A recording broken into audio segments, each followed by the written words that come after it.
बिस्मिल्लाहिर्रहमानिर्रहीम अस्सलाम वालेकुम। स्पीक आउट चैनल देखने वालों को राव कमर रिजवान नई वीडियो में खुश आमदीद कहता है। दोस्तों, सोशल मीडिया का इस्तेमाल करते हुए सरेआम अजान के खिलाफ बात करना सोनू निगम को महंगा पड़ गया। आखिरत में तो इसका हिसाब देना ही होगा, लेकिन दुनिया में भी उसको सजा मिल गई। दोस्तों, सोनू निगम एक भारतीय गुलकार है जिसके मशहूर गीत उर्दू फिल्मों में शामिल किए गए हैं। इसके अलावा उसने बेशुमार पॉप एल्बम भी किए हैं और कुछ उर्दू फिल्मों में भी काम किया है। दोस्तों, आपको बता दें कि सोनू निगम ने गुलकारी का आगाज 3 साल की उम्र से किया था, जब उसने अपने वालिद के साथ मोहम्मद रफी का मशहूर गीत क्या हुआ तेरा वादा स्टेज पर गाया था। फिर उसने अपने वालिद के साथ शादियों और महफिलों पे गाना शुरू कर दिया। अपनी इब्तदाई जवानी के दौर में ही उसने मुख्तलिफ मौसीकी के मुकाबलों में हिस्सा लिया और कामयाब भी हुआ। फिर उसने 18 साल की उम्र में अपने वालिद के साथ मुंबई का रुख किया ताकि अपने फनी सफर का बाकायदा आगाज कर सके। सोनू निगम ने मौसीकी की तालीम फजलाबाद के नवीद से हासिल की। शुरू के सालों में मुंबई में लगातार मेहनत और कोशिशों के बाद उसने इतना नाम कमाया, लेकिन दोस्तों, न सिर्फ चंद जुमलों की वजह से उसका नाम मिट्टी में मिल गया, बल्कि सारी मेहनत पर पानी फिर गया। बल्कि उन जुमलों की वजह से उसको दुनिया में ही सजा मिल गई और बीमारियों का सामना करना पड़ गया। ये सब कैसे हुआ? आखिर सोनू निगम ने क्या बोला था जिसकी सजा उसे दुनिया में ही मिल गई? वीडियो में आगे चलकर आपको बताएंगे, लेकिन वीडियो में आगे बढ़ने से पहले आपसे गुजारिश है कि अगर आपने अभी तक हमारा चैनल स्पीक आउट सब्सक्राइब नहीं किया है तो अभी सब्सक्राइब करें, साथ में बेल आइकॉन को जरूर प्रेस करें ताकि लेटेस्ट अपलोड होने वाली हमारी वीडियोस का नोटिफिकेशन आपको बर वक्त मिलता रहे। वीडियो को लाइक करें, शेयर करें अपने दोस्तों के साथ ताकि उन तक भी ये अहम मालूमात पहुंचती रहें। तो दोस्तों, ये मामला उस वक्त शुरू हुआ जब भारतीय मकामी वक्त के मुताबिक सुबह 5:30 बजे सोनू निगम ने अपनी पहली ट्वीट की, जिसमें उसने लिखा, खुदा आप सबका भला करे। मैं मुसलमान नहीं हूँ, लेकिन मुझे अजान की आवाज सुनकर सुबह उठना पड़ता है। भारत में मजहबी जबरदस्ती कब खत्म होगी? दोस्तों, सिर्फ इतना ही नहीं, अगले 10 मिनट में उसने चंद और ट्वीट्स भी किए जिसमें उसने अपनी नाराजगी का इजहार किया। एक ट्वीट में उसने कहा कि मैं किसी ऐसे मंदिर या गुरुद्वारे पर यकीन नहीं रखता जो बिजली इस्तेमाल करके उन लोगों को उठाएं जो उनके मजहब के पैरोकार नहीं हैं। दोस्तों, सोनू निगम की जानिब से सुबह के वक्त आखिरी की जाने वाली ट्वीट ये थी कि गुंडागर्दी है बस। यानी इस गुलकार ने ये कहने की कोशिश की कि सुबह फजर के वक्त अजान देना गुंडागर्दी है, क्योंकि इससे सोनू निगम को उठना पड़ता है। दोस्तों, सोनू निगम का ये ट्वीट करना था कि उसे सोशल मीडिया पर तनकीद का सामना करना पड़ा। इन 4 ट्वीट्स के बाद सोनू निगम का नाम सोशल मीडिया पर ट्रेंड करना शुरू हो गया और पाकिस्तान के सबसे ज्यादा ट्रेंड होने वाले 10 मौजुआत में से एक सोनू निगम था। जबकि इंडिया में भी सोनू अजान डिबेट के हैशटैग से भी बहस जारी थी। लोग सच्चाई का साथ दे रहे थे, हक का साथ दे रहे थे, लेकिन कुछ शरपसंद ऐसे भी थे जो सोनू निगम के मौकफ की हिमायत कर रहे थे। सोनू निगम ने जो कहा उसकी तायद कर रहे थे। दोस्तों, जिस तरह से ट्विटर पर हर तरह की बहस होती है, एक तरफ ऐसे लोग थे जो सोनू निगम के हक में थे, दूसरी तरफ वो लोग थे जो सोनू निगम के इस तरह ट्वीट करने पर नाराज थे और गुस्सा थे। दोस्तों, मामला सिर्फ यहाँ तक नहीं रुका। बहुत सारी मशहूर शख्सियात ने इसमें हिस्सा लिया और सोनू निगम को तनकीद का निशाना बनाया। अपनी इन ट्वीट्स की वजह से सोनू निगम को ट्विटर पर शदीद रद्देअमल का सामना करना पड़ा। यानी लोगों ने सोनू निगम को कहा कि तुम्हें शर्म आनी चाहिए। अगर तुम्हें दुनिया में ये मकाम मिला है तो इसका ये मतलब हरगिज नहीं है कि तुम जो चाहो वो बोलो और तुम शर्म करो। तुम्हारे ट्विटर अकाउंट पर लाखों फॉलोअर्स हैं जो मुसलमान हैं, आप उनको क्या पैगाम देना चाहते हो? दूसरे मज़ाहिब से ताल्लुक रखने वाले लोगों ने भी तनकीद करते हुए सोनू निगम को कहा कि इस पर आपको शर्म आनी चाहिए, क्योंकि सोनू निगम को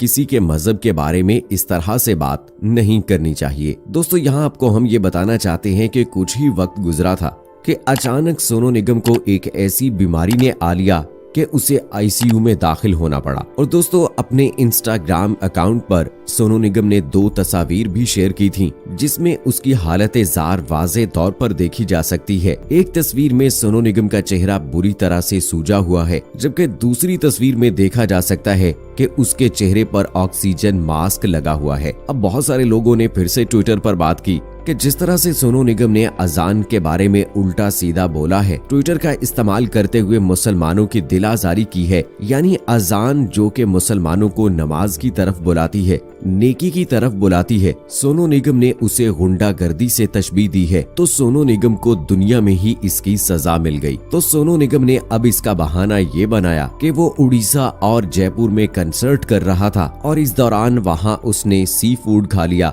जिसकी वजह से उसे शदीद किस्म की एलर्जी हो गई और उसे फौरी तौर पर हॉस्पिटल मुंतकिल कर दिया गया। साथ ही साथ ये भी कहा गया कि अगर करीब ही हॉस्पिटल ना होता, उसे बर वक्त तिब्बी इमदाद ना मिलती, एलर्जी के बायस उसकी सांस की नाली में मजीद स्वेलिंग हो जाती, मजीद सूजन हो जाती, जिसकी वजह से दम घुटने से सोनू निगम की मौत भी वाक़ई हो सकती थी। दोस्तों, अब अगर देखा जाए सी फूड तो सभी लोग इस्तेमाल करते हैं, फिश वगैरह आप लोग भी खाते होंगे, लेकिन सी फूड खाने की वजह से सोनू निगम मौत के मुंह से वापस आया और इसकी वजह सिर्फ वही थी जो अजान के बारे में इसने गलत अल्फाज इस्तेमाल किए थे। इन तस्वीर में आप देख सकते हैं कि उसको ऑक्सीजन लगी हुई है, वेंटिलेटर पर है, और दूसरी तस्वीर में उसकी आंख को देखा जा सकता है कि वो कितनी बुरी तरह से सूजी हुई है। अब सोनू निगम का ये मानना है कि सी फूड खाने की वजह से उसके चेहरे पे स्वेलिंग हुई और इसी वजह से उसे सांस लेने में दिक्कत हो रही थी, जिस वजह से उसे ऑक्सीजन मास्क लगाना पड़ा,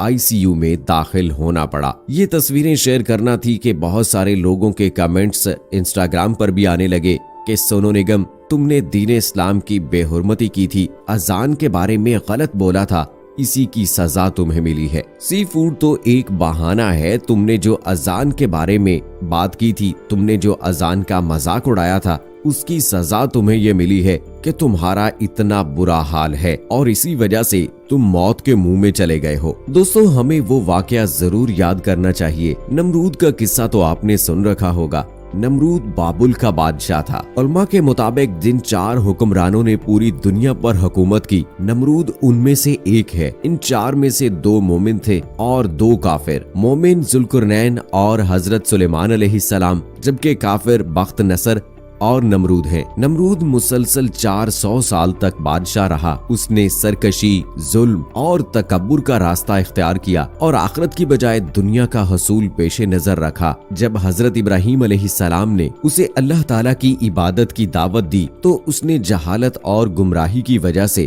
खालिक का इनकार कर दिया। दोस्तों, न सिर्फ खालिक का इनकार किया बल्कि अपनी सरकशी पर कायम रहा और अपनी नापाक जुबान से ऐसे कलमात अदा करता रहा कि मैं खुदा के वजूद का इनकारी हूँ। दोस्तों, इस नमरूद मरदूद की नाक में एक मच्छर घुस गया और दिमाग में जाकर इसका दिमाग चाटने लगा। अब ये इतनी तकलीफ में होता था कि जब तक इसके सर पर जूते न पड़ते इसे सुकून न मिलता। तो ये अपने नौकरों चाकरों को कहता रहता कि मेरे सर पर जूते मारो। इसके सर पर जूते मारे जाते। जब सर पर जूते लगते तो मच्छर कुछ देर के लिए ठहर जाता तो इसे सुकून महसूस होता, लेकिन थोड़ी देर के बाद वो मच्छर फिर से इसके दिमाग को चाटना शुरू कर देता और दोबारा फिर से इसके सर पर जूते पड़ते थे। दिन रात इसी तरह से उसके सर पर जूते पड़ते हुए वो अपनी जिंदगी गुजारता रहा, हत्ता कि अल्लाह ताला के हुक्म से वो मरदूद कुफर की हालत में हलाक हो गया। तो दोस्तों, अगर दुनिया की बादशाहत भी मिल जाए, उसकी कोई वक़्त, कोई हैसियत, कोई वजूद नहीं है जो हमेशा के लिए ठहर जाए। ये बड़ी आर्जी सी दुनिया है। यहाँ से कब किसने किस वक्त चले जाना है, कब कहाँ किस वक्त किसकी जिंदगी की शाम हो जाए, ये अल्लाह ही बेहतर जानता है और किसी को इल्म नहीं है। इस दुनिया में सदा हुक्मरानी, सदा बादशाहत